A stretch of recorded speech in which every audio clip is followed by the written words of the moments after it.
Rasulullah.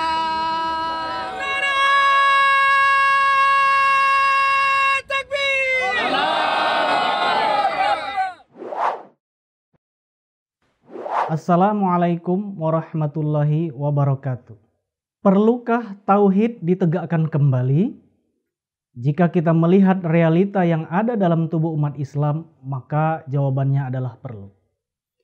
Tauhid merupakan inti pokok semua ajaran Islam, yang akidah dan amalan bermuara kepadanya.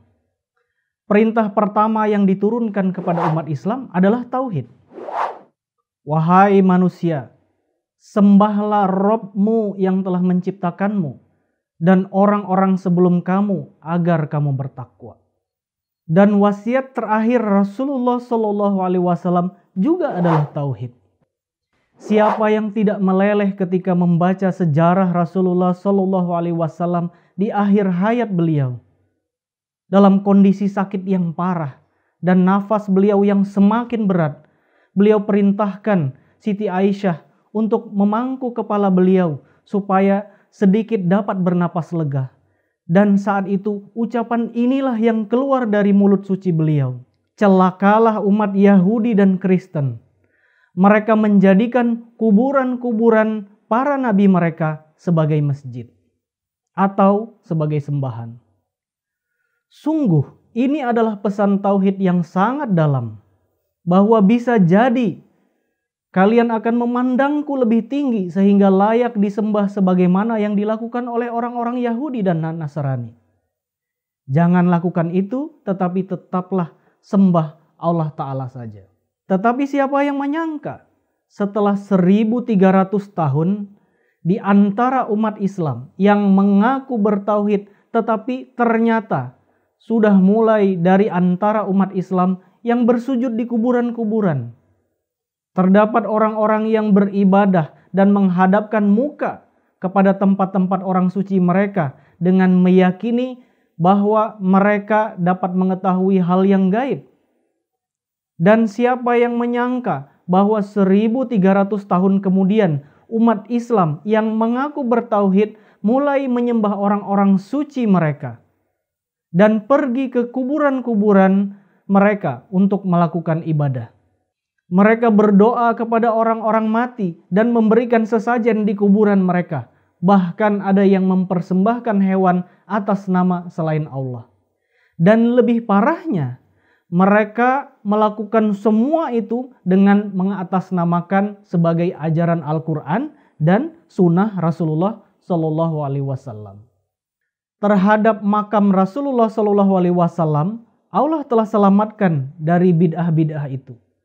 Tetapi di makam-makam orang-orang yang mereka keramatkan, upacara-upacara berbau kemusyrikan berlangsung tak kalah ramainya dengan kuil-kuil Hindu. Memang ada juga sebagian orang yang tidak seperti itu.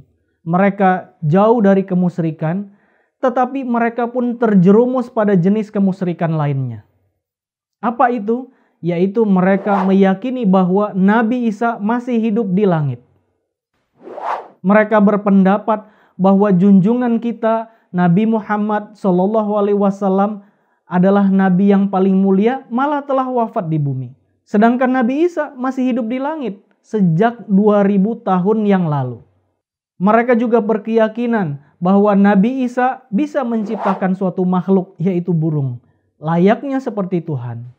Atau mereka juga berkeyakinan bahwa Nabi Isa dapat menghidupkan orang mati. Luar biasa. Dapatkah kita menerima hal itu selaras dengan tauhid ilahi?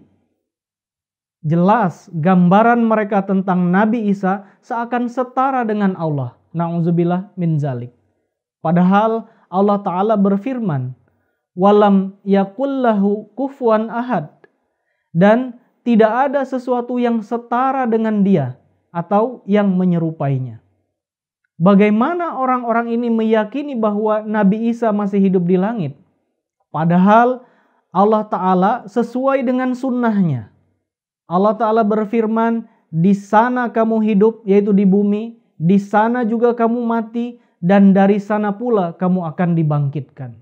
Mereka juga tahu bahwa orang-orang Kristen telah menjadikan Nabi Isa alaihissalam sebagai sembahan selain Allah.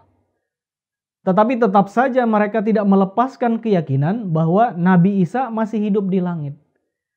Dan mereka tidak malu mengatakan bahwa mereka adalah orang yang bertauhid. Kemudian, bagaimana mereka dapat meyakini Nabi Isa dapat menghidupkan orang mati? Hanya karena di dalam Al-Quran ada kata-kata uhyil mauta, yaitu aku, Nabi Isa, dapat menghidupkan orang mati. Padahal arti uhyil mauta tidak berarti beliau benar-benar menghidupkan orang mati. Mengapa mereka tidak mengartikan bahwa menghidupkan itu artinya adalah menghidupkan orang yang mati rohaninya? Karena terhadap Rasulullah SAW ada sebuah ayat.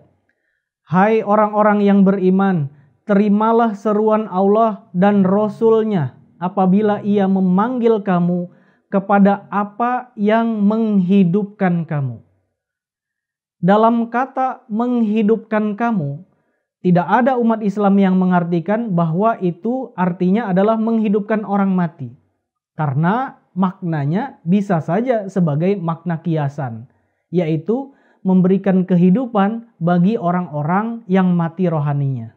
Jadi, kalau faktanya kata ahya ini dapat juga diartikan sebagai makna kiasan, yaitu menghidupkan secara rohani, dan fakta juga bahwa tidak ada wujud yang dapat menghidupkan orang mati selain Allah, dan fakta bahwa Allah juga tidak akan menghidupkan kembali orang-orang yang sudah mati ke dunia ini, maka mengapa mereka tidak mengartikan kata ahya sesuai dengan Al-Quran?